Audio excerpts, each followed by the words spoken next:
Hello and welcome everybody to Commerce Chats. It's great to be here again. Hope everyone is doing well.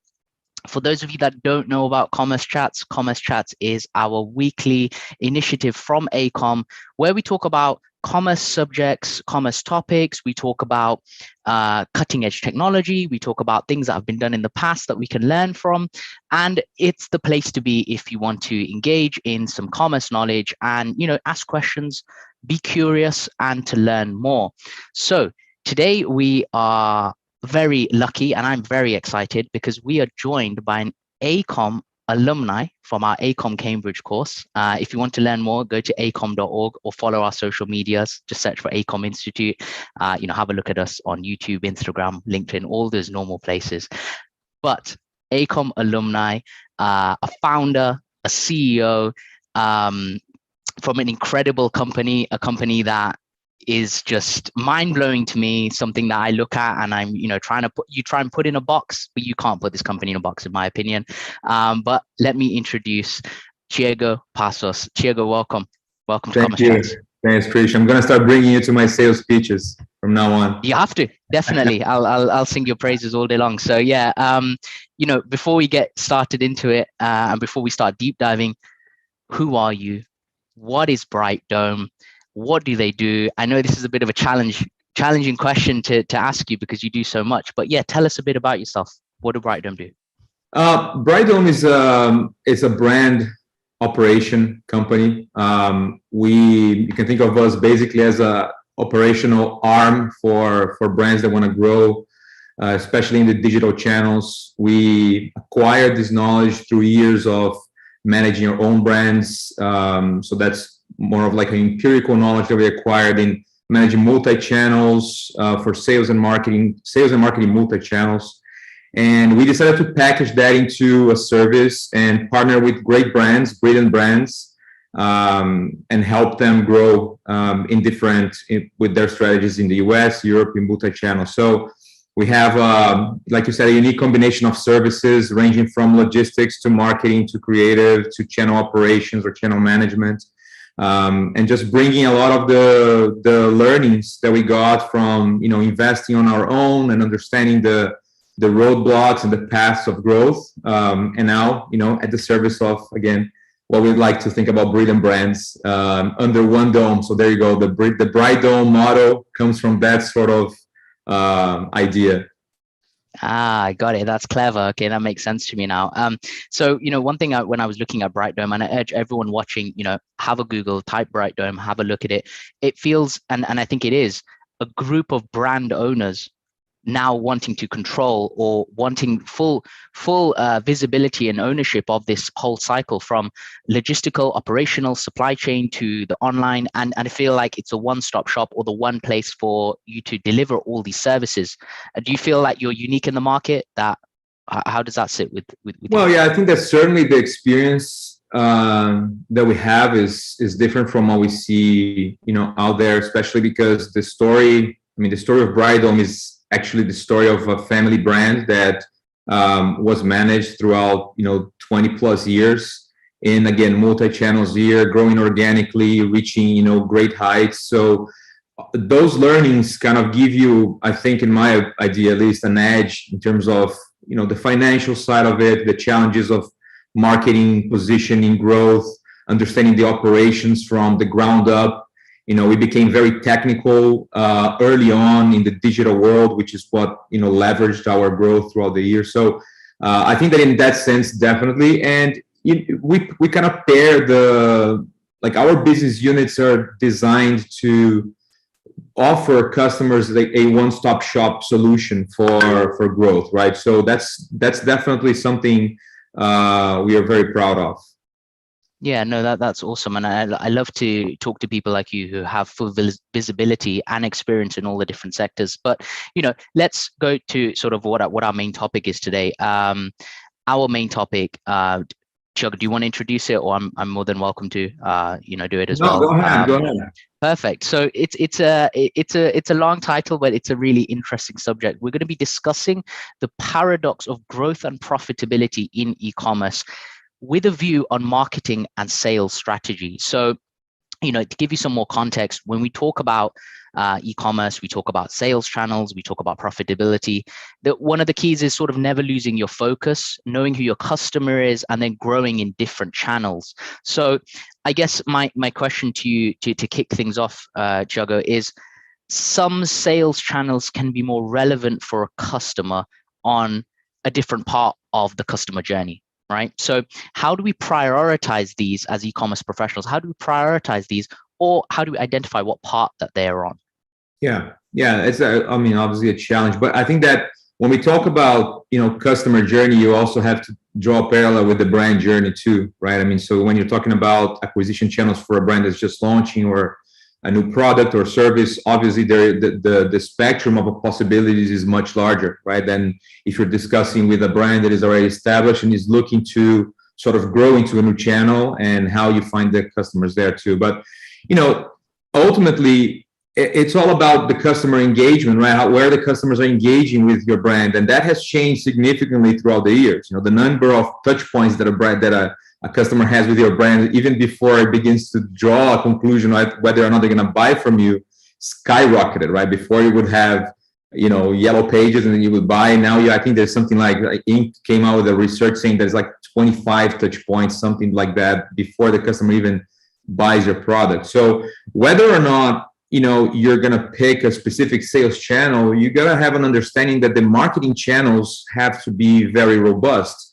And the more channels you have your product available for sale, the better your chances are to convert, and that draws into more profitability and draws into a much more cohesive strategy. And we're going to talk about, the profitability side of it and everything else.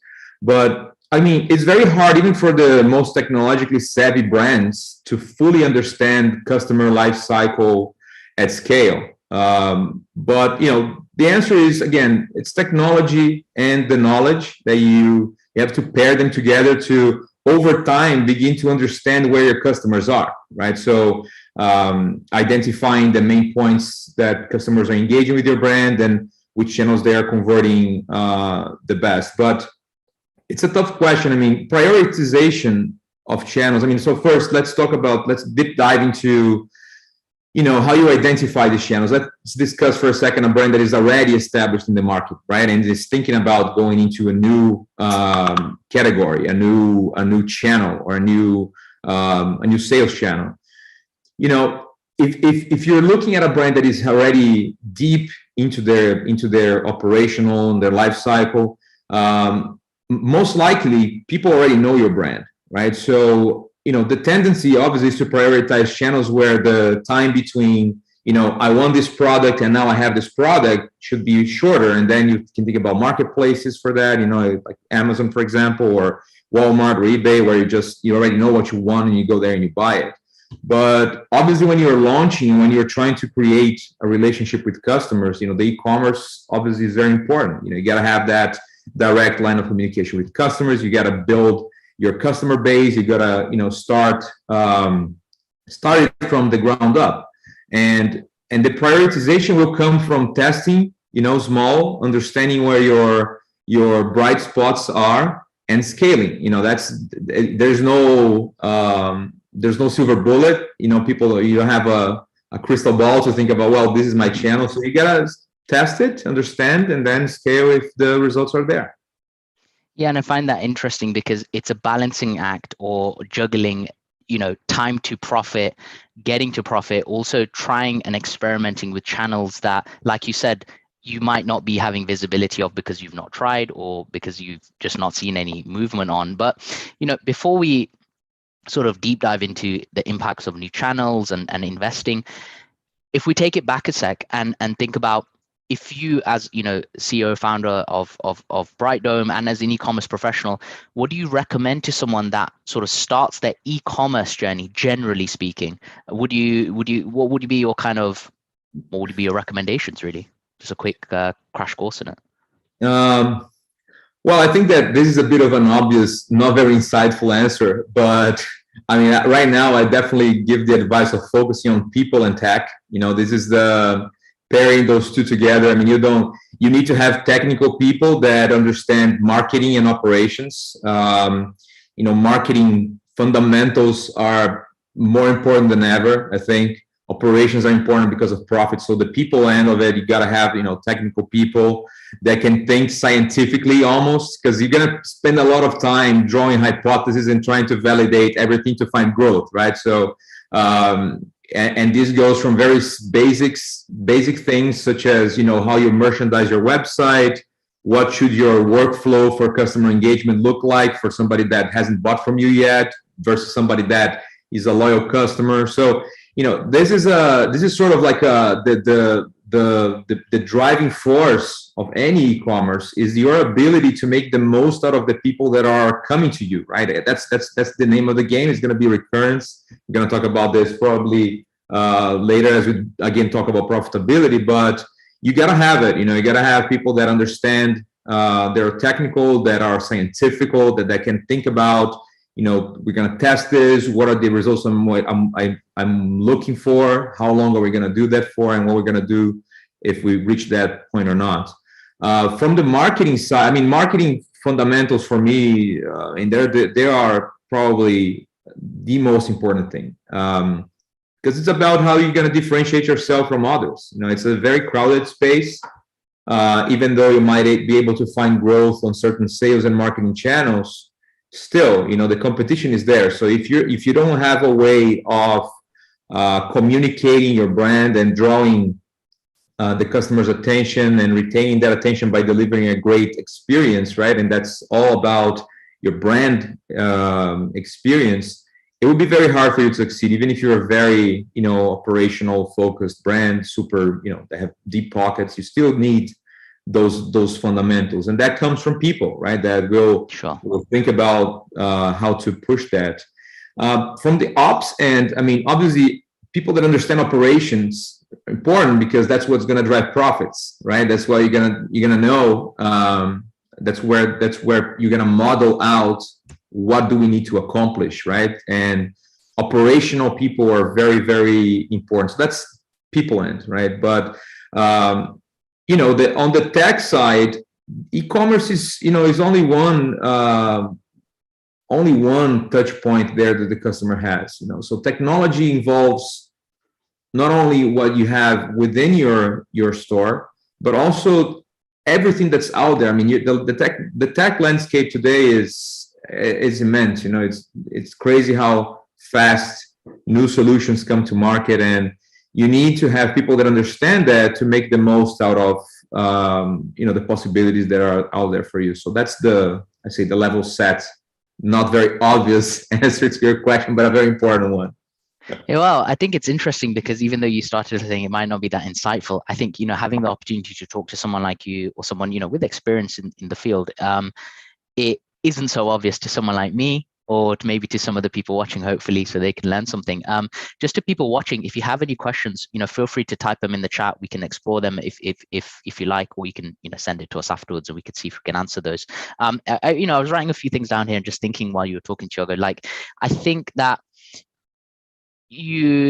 I got the sense of don't run before you can walk as well, and sort of go back to the drawing board and plan out operationally, people wise, really draw out exactly what it is that you want to do, and plan and prep. I feel like that was kind of the takeaway from that. Before you start investing, take the time to take a step, draw it all out, find out where you're likely to be investigating different channels. So that was my takeaway from that.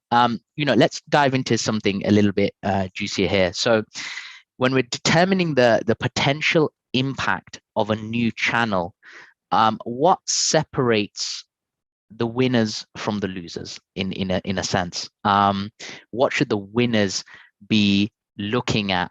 And let's start with that one. I think that would be interesting. What do you think? Well, I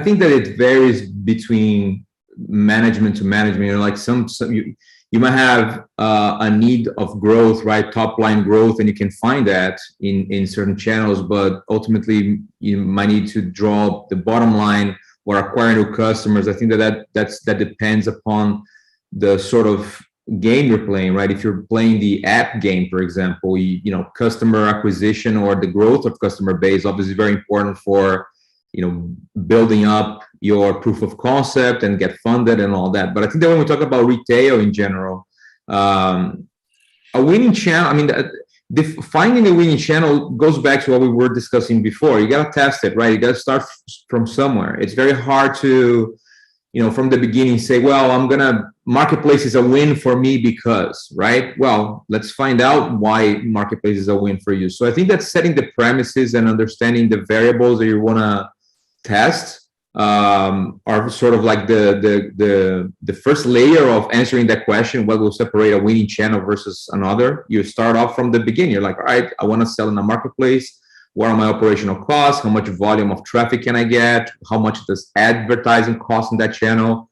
Am I able to communicate my brand with that customer the way that I need to? So, and when you draw that small proof of concept, even for large brands, we see that happening the same way. Even if, deep pockets not necessarily are the answer to it. You still have to have this mentality of what are you looking for? And that's a tough one to find.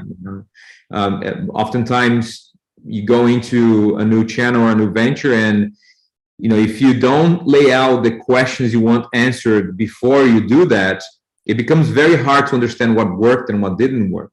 What are you trying to accomplish? Like we were at VTEX Day, we were listening to Guilherme from Ambev talking about Zé Delivery. And I think that somebody asked him, like, so, did you achieve, when you achieved scale, was that when you proved your concept? And he said, no, we reached, amazing numbers of sales even before we were able to prove that was a channel or that was a winning. So you have to understand what you're asking, before you even go into it. Why am I going into this channel? What are we going to accomplish from a brand perspective, from an operational perspective, from, a bottom line perspective, and draw these assumptions, validate them, and when you find the answers, or even if there are small answers every day, you start to grow towards finding the winner, like you said. If you have multi-channel operations, I think that's how we see it, at least. Yeah, and I think to me that makes a lot of sense. It's hard not to. It's easy, or I don't know, actually. Thinking about this now, when to ignore a channel. I feel like you have to test new channels. You constantly have to invest. You can't turn a blind eye against some of these channels that do arise in tech and in commerce. But I think you touched upon this. But in terms of companies that are looking at a potential impact of a new channel, they're always looking to be profitable, right? What's the scalable steps to be profitable? Is it some of the things you mentioned? Is it small investment at start? Is it hitting those milestones and then increasing them? What's success defined as? I think that in a nutshell, yes. I think that varies. Again, I think that some cases you might have a compounding effect where you're going to burn a lot and then you're going to become widely profitable. We see that, primarily happening in the app usage ecosystem. Technology draws a lot on that sort of premise, right? It's about volume and scale, and for you to do that, you cannot do that very organically. But still, you still need to have a proof of concept. You still have to understand what you're going into and what are the KPIs you're looking at to say, all right, now I can put my foot down on the gas pedal and really scale. So sometimes it's not even marketing. Marketing is one that is very challenging today because marketing is getting increasingly expensive. Traditional marketing or channel marketing, we see a lot going on in retail marketing now, but even so, sometimes even if you find a channel, you have great return, and you're like, okay, now I'm going to quadruple my investment. Well, it doesn't work like that, because if you throw down 4 times the amount of money you have in marketing, that doesn't necessarily mean you're going to generate 4 times revenue. There's elasticity to be tested. You have to understand that, the costs will change, right? So the operational costs will change with time. From a small operation to a mid-sized operation or a large operation, you still have to draw that. And we love to think about the financial side or the KPIs. They are all for us a view of a percentage of what we're generating in turnover, right, in GMV. So when you think like that, it's like, all right, I am going to design this proof of concept based on the fact that I will have a predetermined bottom line if I'm able to Right. match these criteria, right? And we talked about that in the P&L document. But again, it's still the same. I think it's testing, understanding what you're testing, and then seeing if you're able to scale it. Yeah, I think that's interesting. You just touched upon a P&L document. For those watching, Thiago co-authored a document, a white paper. It's an incredible piece of work. If you don't mind me saying, it's co-authored by the CEO of EICOM, Rodrigo, and Thiago, and a few other people who helped as well. You'll find it on our website, ecom.org, underneath EICOM review. It's really worth a read. I recommend everyone here to give that a download and read it. I've got, we're going to try and cover as much as we can in the next 9 or 10 minutes. I've got a really interesting question from Marcelo in the chat.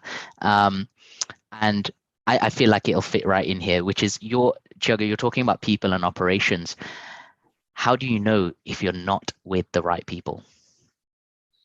Well, that's $1 million question, but it's going to turn out really soon. I mean, it's technical, finding technical people today. It's hard because it's already, I mean, it's in high demand, right? People that understand the intricacies and the little details of them. And I think that's everybody's trying to find that. In terms of number of people to find, that's the hard part. But finding the people with the right soft skills is even harder, right? Because that's something that you have to have. So I think ultimately you can test for technical skills based on the channels or the stage, or let's say the venture you're going into, right? You can sit down with your team and assess the quality or assess the technicality that they have, the technical, competitive knowledge that they have. Assessing soft skills, it's a leadership thing, you acquire it throughout the years. So I think that ultimately you will find the technical knowledge easier than the soft skills that you need to make your brand grow.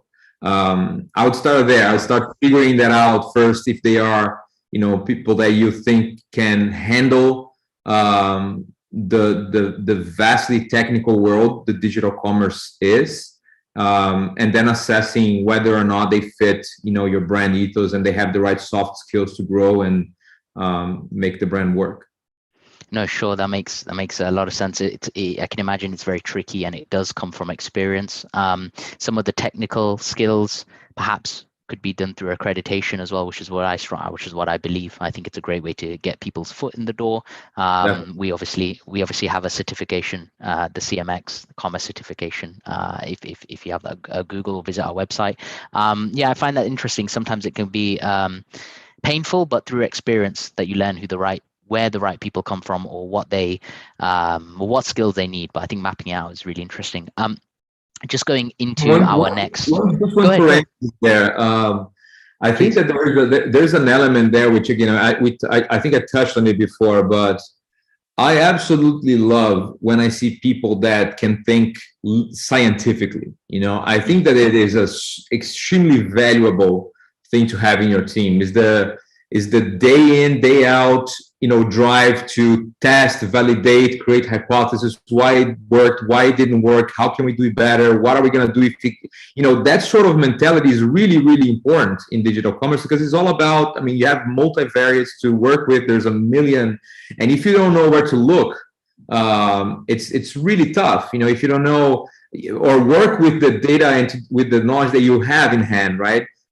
This is another good one that I can share with you later, Krish. But it's sometimes people get swamped with the number of data points they have, and they keep asking for more data to drive the level of risk to zero on making a decision. Right? That's a normal thing to have when you have poor leadership in that sense. And and that's very important to keep in mind. You're not going to have all the answers. You're going to have to take leaps of faith based on your best knowledge. And that comes from a personality trait that is super important, I think, for you to have the right, team in place, the right people in place.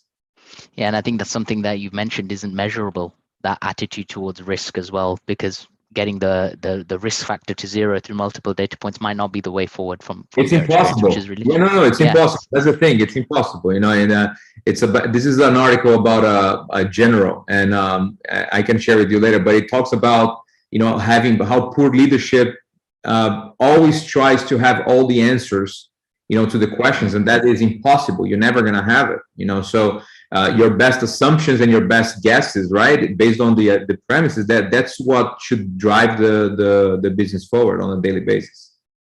Wow, yeah, that's really interesting. Definitely share it with me. I'd love to read it.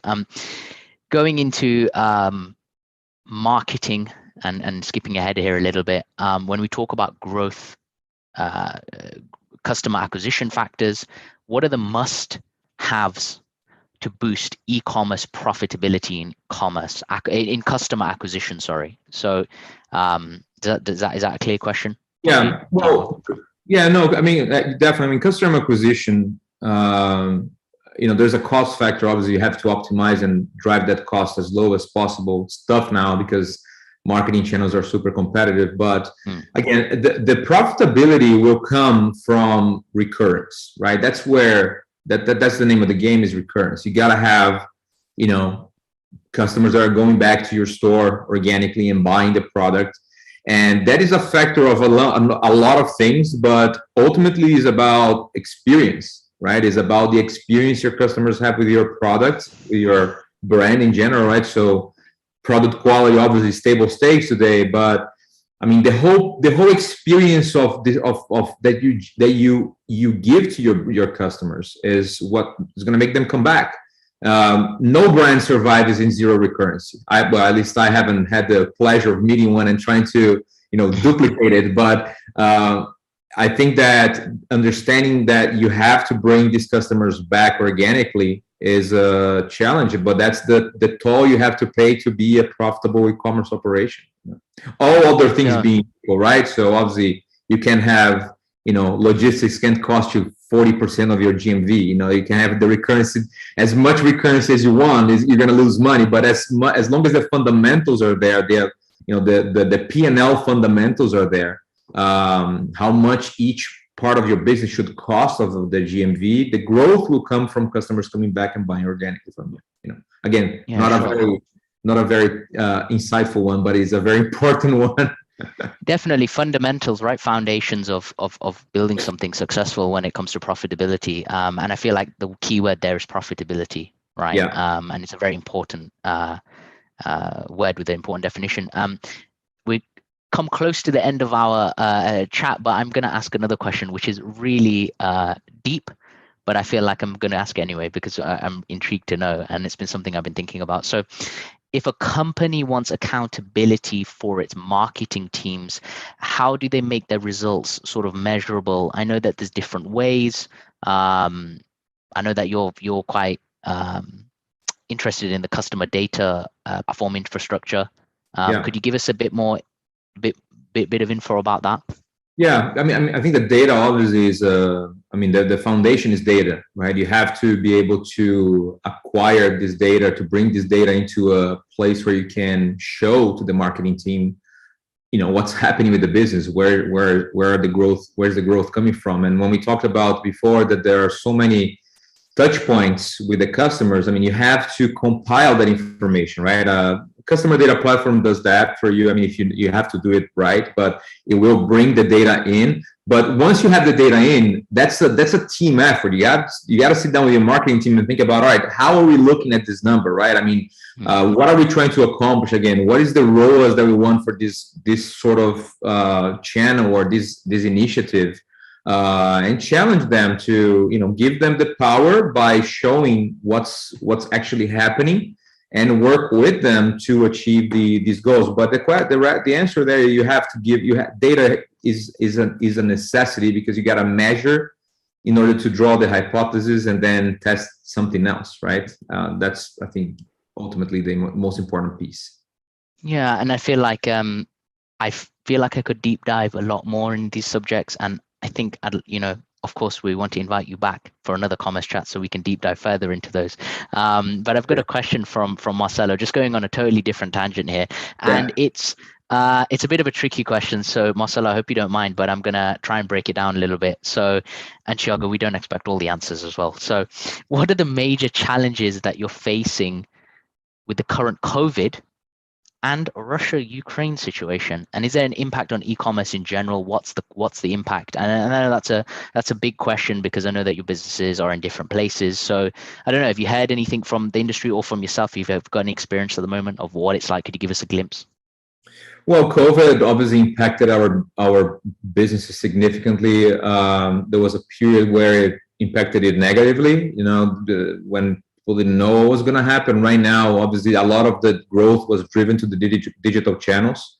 Blessing and a curse, top line increased, costs also increased, right? So competitiveness became much bigger in the ecosystem. Now we're kind of seeing something that, would be interesting to see how COVID now pans out, that things are slowing down, and if the sales are going to go back to the channels that originally they were in, and costs will be diversified again, or if this is just a paradigm shift where people are now buying. I mean, I see my grandmother buying on Instacart, so that's something that changed. So I think that it impacted in the level of the likelihood that people had to buy online versus from then until now. That changed. People are much more willing to give give their credit cards and experience online in a different way. So that changed. About the war, it doesn't really reflect, or I can't draw a parallel of what's going on. I think there's uncertainty in the market. Obviously, in the beginning, there was more uncertainty, and we see probably some glimpses of change in demand. But I think that ultimately for businesses that are in Europe, that's more impacted. Consumer sentiment is lower. I spoke to some partners in Poland that it's business as usual to a certain degree. So I couldn't say that it impacted too much from a business perspective, like not a humanitarian one, but from a business perspective, I don't think that much.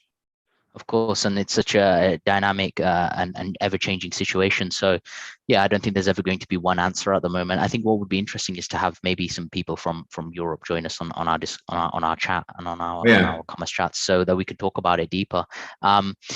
We touched on so many different subjects here today.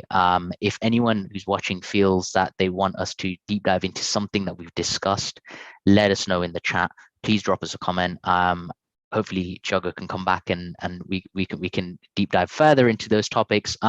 We did talk about accreditation as well, and of course I'm from EICOM, and we do have our commerce certification exams with an early bird and a promotion, our level 1 and 2. Visit commercecertification.com to learn about those and to sign up, register for those, and to learn more as well.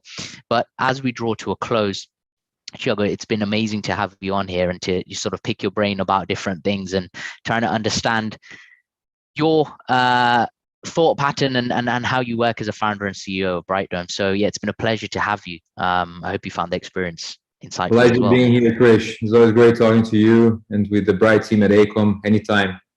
Oh, perfect. Yeah, thank you so much. And for everyone watching at home or in your offices or wherever you are, thank you for joining us, and we will see you next week with another edition.